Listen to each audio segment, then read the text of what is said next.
Bonjour à toutes, bonjour à tous, merci à tous d'être là pour cette vidéo aujourd'hui. Nous allons parler aujourd'hui des muscles latéraux de l'avant-bras. Les muscles latéraux sont au nombre de 3. Donc on a le brachioradial qui va former le relief latéral de l'avant-bras et 2 muscles vont lui faire suite postérieurement, le long et court extenseur radial du carpe.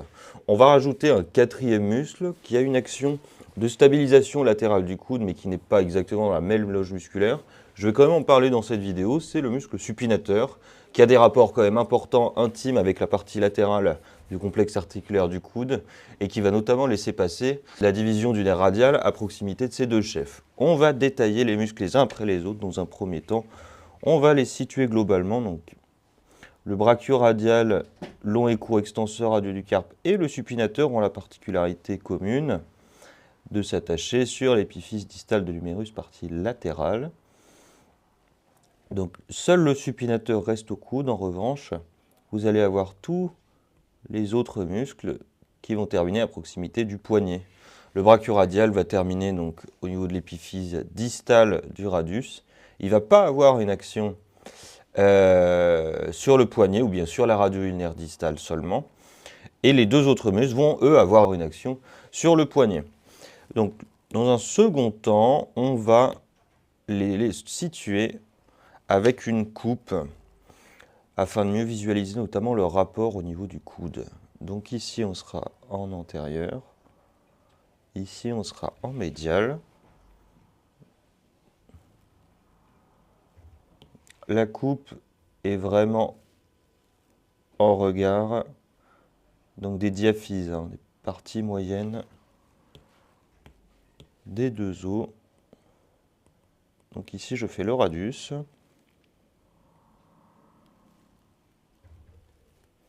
Et ici, l'ulna.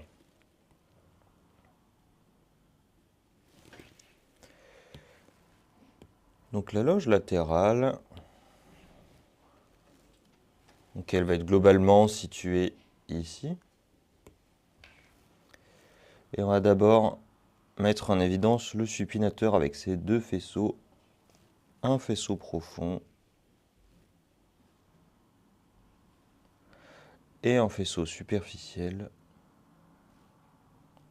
Donc ici, on peut visualiser la terminaison. Il a notamment des insertions ulnaires au niveau de la partie proximale de l'os. On va la détailler après. Là, c'est vraiment le but de cette coupe, c'est de montrer les rapports des muscles avec les autres structures anatomiques de l'avant-bras. Donc ici, on a les deux faisceaux du muscle supinateur. Bien qu'il ne soit pas avec les autres muscles, c'est-à-dire qu'il n'est pas contenu dans la même loge musculaire, on a un septum intermusculaire ici qui va séparer le supinateur des autres muscles dont on va parler aujourd'hui, le brachioradial en avant.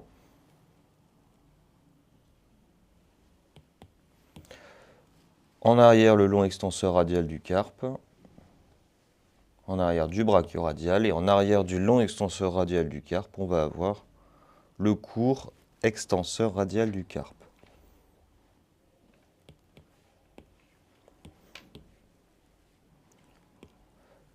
Le brachioradial et le supinateur, ils vont avoir des rapports nerveux importants. Vous allez avoir la branche profonde du nerf radial qui va passer entre les deux chefs superficiel et profond du muscle supinateur.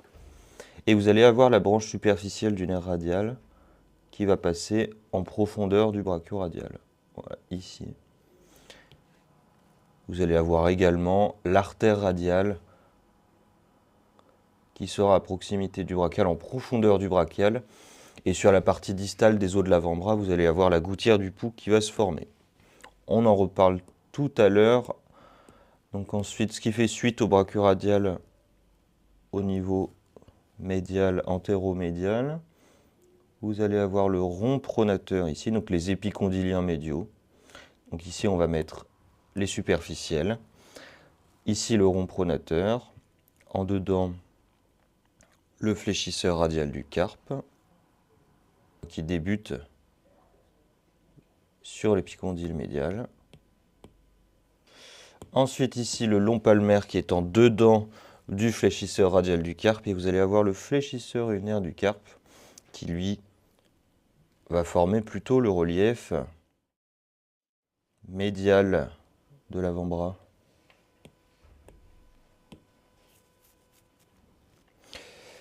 Ensuite en profondeur vous allez avoir le plan moyen qui est formé par le muscle fléchisseur superficiel des doigts. Comme ceci. Dont les insertions sont nombreuses, on aura une vidéo qui lui sera pleinement destinée. Et encore en profondeur, on va avoir le plan profond de la loge antérieure, formé par le long fléchisseur du pouce au contact du radius et de la membrane interosseuse, et le fléchisseur profond des doigts, qui va avoir une insertion sur la partie antéromédiale de l'ulna.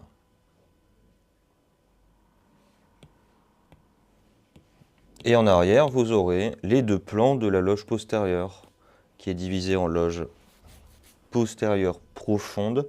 Donc sur cette coupe, on ne peut faire apparaître que le long abducteur du pouce. Les autres muscles qui composent cette loge sont situés plus inférieurement.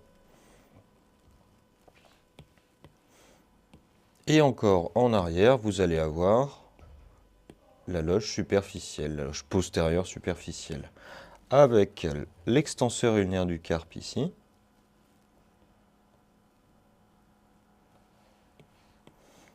En dehors de lui, vous allez avoir l'extenseur du cinquième doigt. Et encore en dehors, vous allez avoir l'extenseur des doigts.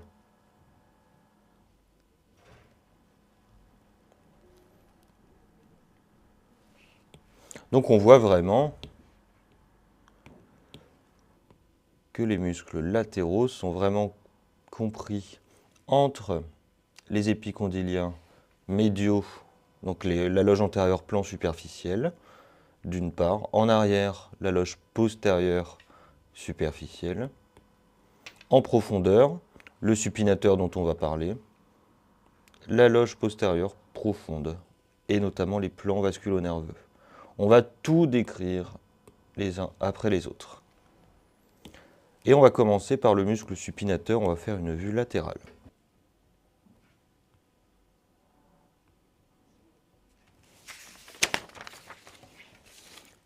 Donc on va commencer par le supinateur et par détailler donc ses insertions proximales, son origine. Donc ici je fais l'épiphyse distale de l'humérus.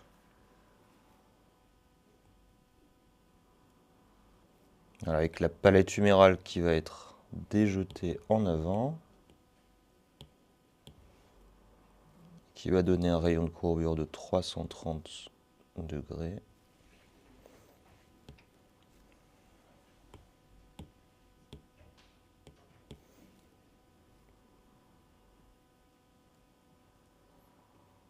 Ici, l'épicondyle latéral. Voilà, ici en médial, vous allez avoir tout simplement l'ulna qui va venir s'articuler avec la trochlée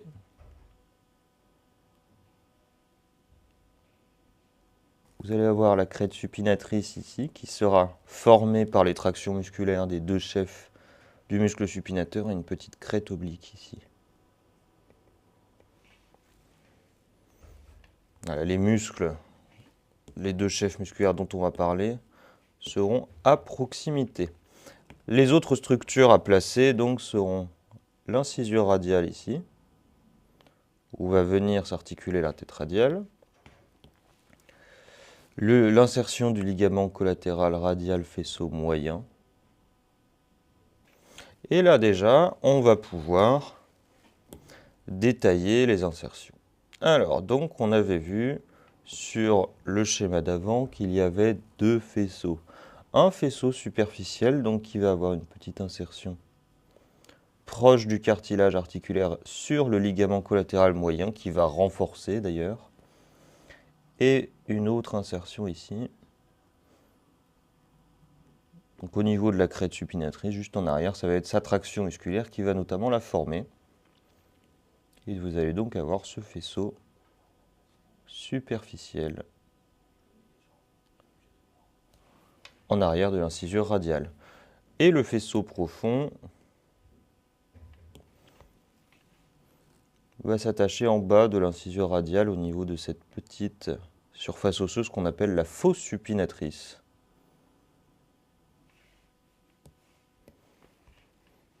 Donc on voit avec les deux insertions proximales donc que ce muscle est intime avec l'articulation du coude, notamment la radio-ulnaire proximale.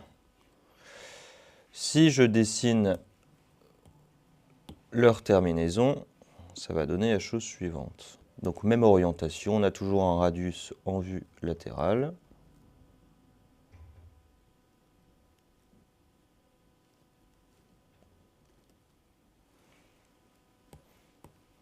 Donc comme son nom l'indique, ce muscle va faire de la supination. Il va faire pivoter le radius autour de l'ulna. Supination qui est un des mouvements quand même majoritaires du membre supérieur. Le membre supérieur ne serait pas le membre supérieur s'il n'était pas capable de faire de la pronosupination. Alors, donc ici, là, la tubérosité radiale. Ici, vous allez avoir notamment le bord antérieur ici. Le faisceau superficiel, il va terminer donc juste en bas de la tubérosité radiale, où va se terminer notamment le biceps. Vous aurez une insertion qui sera juste à côté, juste en bas du bord antérieur. Ce sera le fléchisseur superficiel des doigts ici. Donc le faisceau superficiel sur le bord antérieur, le faisceau profond sur la face latérale du radius. Donc les deux insertions, elles sont sur la partie supérieure du radius. Il va avoir quand même son action qui sera concentrée sur le coude.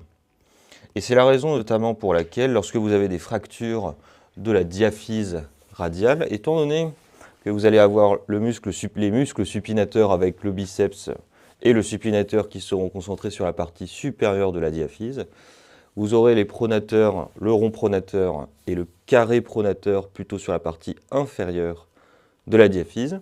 Si vous faites une fracture, vous aurez le segment supérieur du radius qui sera en supination, le segment inférieur du radius qui sera en pronation, à cause des tractions musculaires qui s'exercent notamment sur la diaphyse. Alors ensuite, on va faire apparaître le muscle.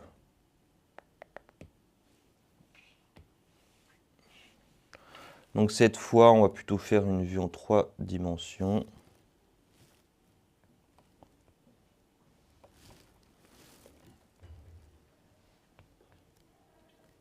Donc une vue un peu de 3/4.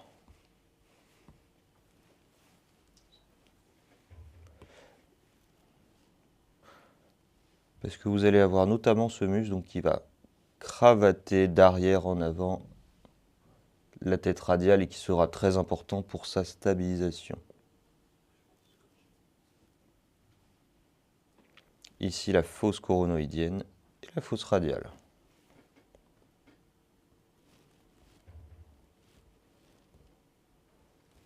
Épicondyle médial.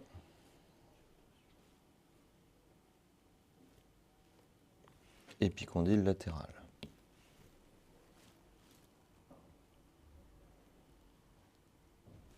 La trochlée qui va recevoir l'ulna, dont la joue médiale est plus importante et descend plus bas.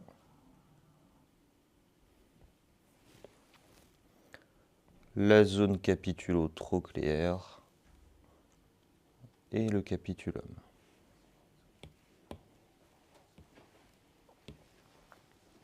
Ensuite,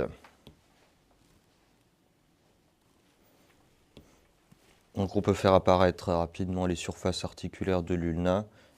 Ici, celle de la partie supérieure du coronoïde.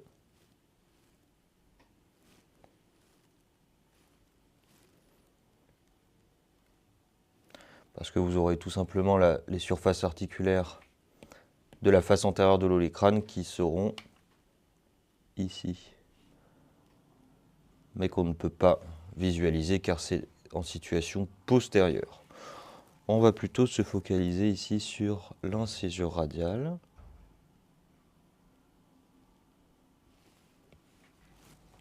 Avec donc, la diaphyse ulnaire. Donc on va mettre le radius en vue éclatée ici. Ainsi, on pourra quand même voir d'où partent exactement les faisceaux musculaires. Même si on les a détaillés tout à l'heure, je pense que c'est quand même bien de les refaire apparaître. Ici, tête radiale.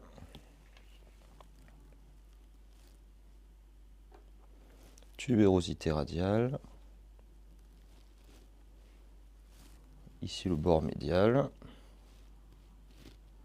Alors, on va détailler maintenant les insertions et le trajet surtout. C'est le but de ce schéma du muscle supinateur. Donc, on commence par le faisceau profond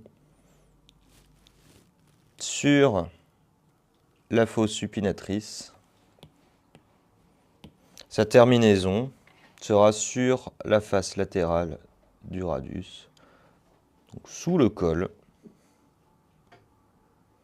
Donc son rapport avec l'articulation sera assez intime. Pour son trajet, les deux faisceaux vont avoir sensiblement le même trajet, à savoir cravater d'arrière en avant la tête radiale. Et leurs contractions vont faire pivoter le radius autour de l'ulna. On a détaillé la physiologie articulaire des articulations radio-ulnaires. Je vous invite à aller la voir si vous voulez en savoir plus sur la radio ulnaire et la biomécanique. Faisceau superficiel du supinateur sur le bord antérieur de l'épicondyle latéral qui mêle ses fibres avec le ligament collatéral radial faisceau moyen qui le renforce.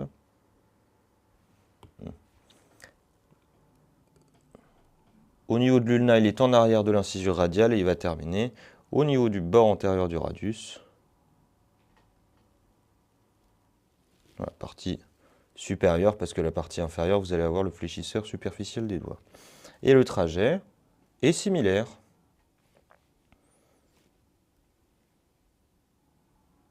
Donc il cravate d'arrière en avant la tête radiale.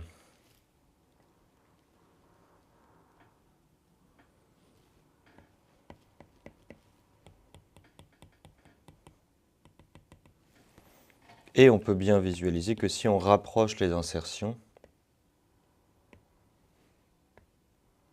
vous allez avoir le radius qui va partir en arrière. Dans la réalité, si vous faites partir le radius vers l'arrière, ça va donner un mouvement de supination. Mouvement d'ouverture du coude, qui sera notamment associé avec l'extension de la main, l'extension du poignet. Et à l'inverse, la pronation sera associée à la flexion du poignet. Alors, au niveau de ces rapports, ce muscle, on avait vu sur la coupe qu'il y avait la branche profonde du nerf radial qui passait entre ces deux chefs. Le nerf radial, il va sortir du sillon face postérieure de l'humérus. Il va cheminer à proximité du vaste médial du triceps. Et donc sa branche profonde va passer entre les deux chefs et va ensuite innerver la loge postérieure profonde. La branche superficielle, elle, va passer en avant et sera plutôt en rapport avec le brachio-radial. Au niveau de l'artère, en fait, l'artère radiale va être issue de l'artère brachiale profonde, superficielle, pardon,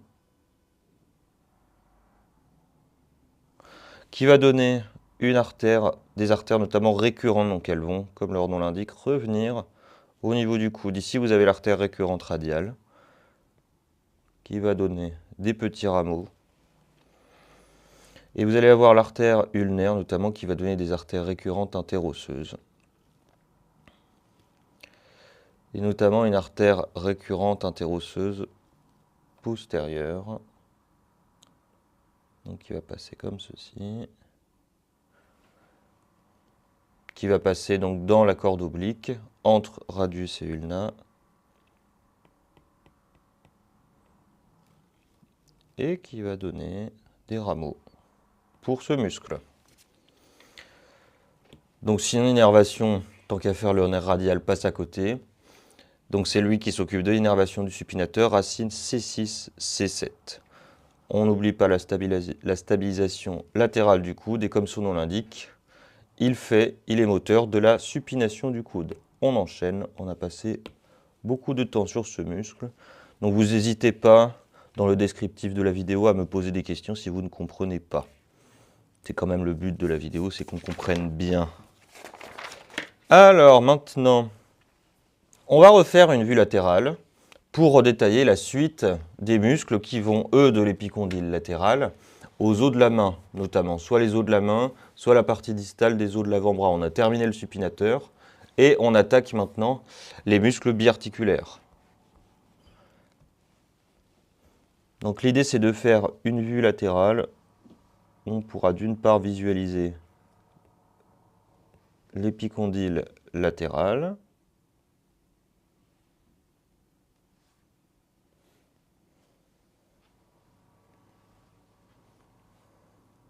Voilà. Et d'autre part, les os de l'avant-bras.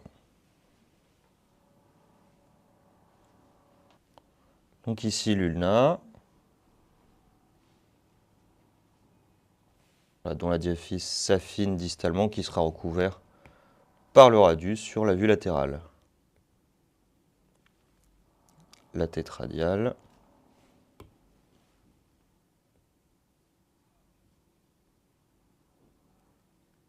Et lui, contrairement à l'ulna, sa diaphyse va s'élargir. Avec ici la styloïde radiale. On efface. Voilà, et déjà, on a nos os de l'avant-bras qui apparaissent. Il manque à mettre en évidence le scaphoïde. Alors, je fais apparaître le trichétrum qui normalement n'est pas visible, c'est simplement pour avoir une meilleure compréhension. On va pas le mettre. On va pas le mettre. On va mettre voilà, ici le lunatum, le capitatum, le trapézoïde et le trapèze. On va faire un peu mieux que ça.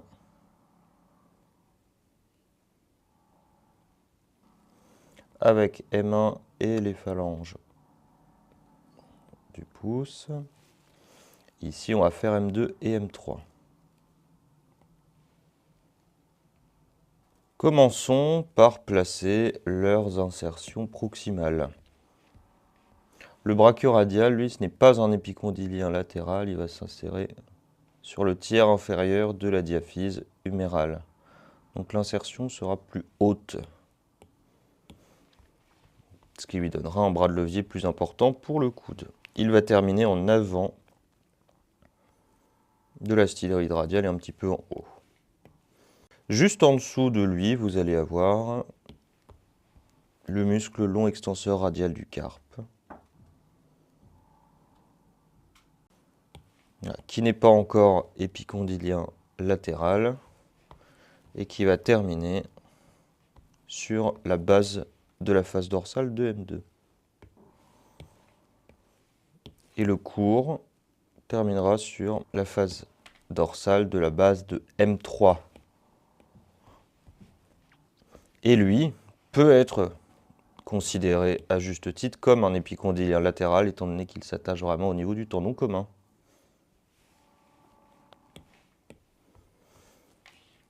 Maintenant, leur trajet. On va commencer par le brachioradial. Donc lui, il va vraiment former le relief de l'avant-bras, le relief latéral.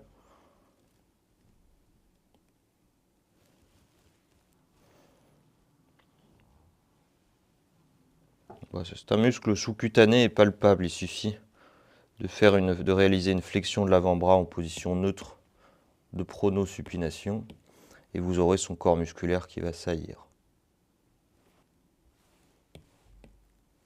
Voilà pour le brachioradial. Donc je disais, pour le contracter, il suffit de placer l'avant-bras en position neutre de pronosupination et de réaliser une flexion de l'avant-bras contre résistance. Et vous allez avoir le corps musculaire qui va saillir sur la partie antéro-latérale du bras. Avec son bras de levier important grâce à son insertion haute, il va avoir une action sur l'articulation, le complexe articulaire du coude en règle générale. Peu d'action au niveau du poignet, donc il s'attache assez loin du cartilage. Il va pouvoir ramener en position neutre de pronosupination tout de même. Il va avoir une action sur la radio ulnaire distale. Ainsi, en pronation, il sera supinateur. En supination, il sera pronateur. On continue avec les trajets des muscles de la loge latérale. Maintenant, le long extenseur radial du carpe, donc lui, il va vraiment cheminer en arrière du brachioradial.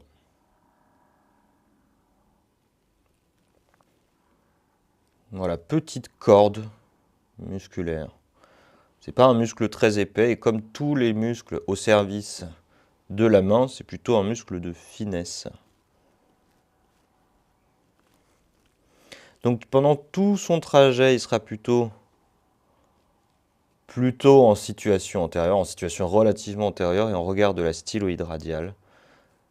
Il va passer comme ceci en arrière pour aller trouver sa terminaison par un tendon sur la base de M2.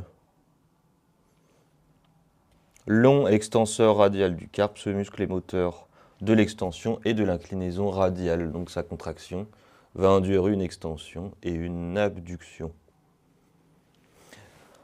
Il fait suite au brachioradial. Donc si vous repérez le brachioradial, vous vous mettez sur la partie postérieure de son corps musculaire, vous réalisez une extension et une abduction, vous allez avoir le corps musculaire du long extenseur radial du carpe qui va apparaître. Au niveau de la styloïde radiale, comme le court extenseur radial du carpe, il va croiser les muscles de la tabatière anatomique, notamment, donc si on fait un petit grossissement, vous allez avoir la styloïde radiale ici, avec le long extenseur radial du carpe qui va passer en arrière avec le court, et en avant, vous aurez notamment les muscles long abducteur du pouce et court extenseur du pouce qui vont passer ici en avant, eux qui viennent de la face postérieure des os de l'avant-bras. On les verra dans une autre vidéo. Rapidement, le trajet du court extenseur radial du carpe, donc qui chemine tout simplement en arrière en sous-cutané du muscle long extenseur radial du carpe. Il passe en arrière de la styloïde radiale en regard du poignet, il termine sur la base de M3. Alors lui aussi, vous avez court extenseur radial du carpe dans son nom. Il ne fait pas d'abduction car il est situé trop proche de l'axe de mouvement. Il est surtout moteur de l'extension du poignet. Si vous repérez le tendon du long extenseur radial du carpe, vous pouvez, en faisant une extension, faire saillir le corps musculaire de ce dernier sous vos doigts. Innervation, le nerf radial, donc qui va, pour sa branche profonde, cheminer entre les deux chefs du supinateur. Pour la branche superficielle, donc qui va cheminer en avant du brachioradial, en profondeur du brachioradial, Donc la branche profonde du nerf radial va cheminer en profondeur du brachioradial et va donner des petits rameaux pour les longs courts extenseurs radial du carpe, puis bien sûr le brachioradial. Racine C6, C7, et vous allez avoir l'artère récurrente radiale, donc qui va cheminer aussi. L'artère radiale va cheminer en profondeur du muscle brachioradial et va donner des artères récurrentes qui vont perfuser les tissus proximaux. Pour mieux visualiser les rapports du biceps brachial, on termine par une vue antérieure.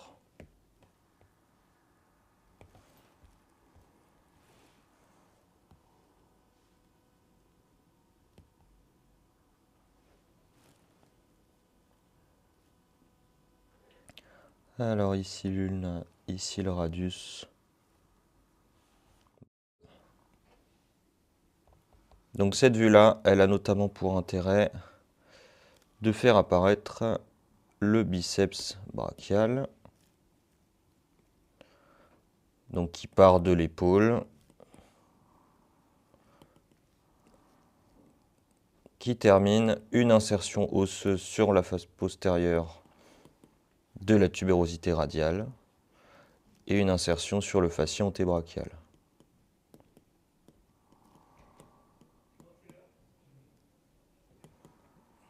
Voilà, donc la terminaison, enfin la fin du corps du biceps. Donc vous avez le brachioradial qui sera en dehors,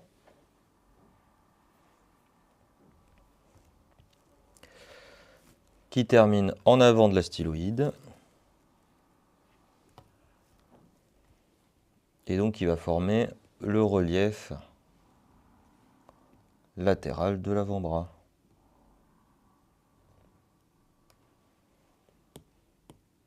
On va mettre en évidence également le muscle supinateur, donc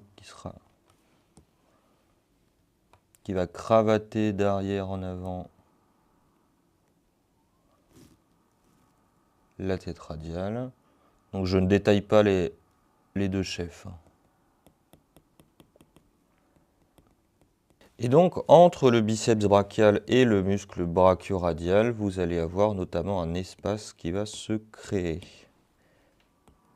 Voilà, d'abord, je renforce un petit peu voilà, le muscle brachioradial qui est quand même assez présent. Et vous allez avoir en regard du tendon du biceps ici, un espace qui va se former, qui s'appelle la gouttière bicipitale latérale. Voilà. Dans cet espace va notamment passer des nerfs et des artères que l'on détaille tout de suite. Donc vous avez déjà le nerf radial, branche profonde qui passe dans le supinateur et dans la partie postérieure des os de l'avant-bras, sur la partie postérieure, la branche superficielle du nerf radial qui va passer dans la gouttière bicipitale latérale, avant ensuite de cheminer en profondeur du muscle brachioradial et de gagner la tabatière anatomique ensuite. Vous allez avoir un autre nerf, le nerf musculo-cutané, qui lui va cheminer en profondeur du biceps brachial, entre le biceps brachial et le brachial antérieur, et qui va également emprunter cette gouttière bicipitale latérale, car il va innerver notamment les tissus cutanés de l'avant-bras. Et vous allez avoir l'artère récurrente radiale qui va arriver ici, donc vous allez avoir artère brachiale superficielle ici, qui va donner les artères ulnaires et radiales. Et bien l'artère récurrente radiale, elle va passer dans la gouttière bicipitale latérale et perfuser les muscles que l'on vient de décrire, biceps brachial, supinateur, long et court extenseur radiaux du carpe notamment. Vous allez avoir donc ensuite l'artère radiale qui va cheminer en profondeur du brachioradial et en avant sur la partie distale. Elle va devenir sous-cutanée. C'est à cet endroit-là que l'on prend le pouls radial, on appelle ça la gouttière du pouls. Entre le muscle brachioradial moteur de la flexion de l'avant-bras et le muscle fléchisseur radial du carpe qui est un épicondylien médial. Et donc pour repérer la gouttière du pouls, une flexion de l'avant-bras, le fléchisseur radial du carpe, vous faites de la flexion et de l'inclinaison radiale. Si vous mettez entre les deux tendons, vous allez sentir une petite pulsation qui correspond aux pulsations de l'artère radiale. C'est là où vous prenez notamment le pouls. Je vous remercie pour votre attention, je vous dis bravo de m'avoir suivi jusqu'à la fin et je vous dis à bientôt, au plaisir!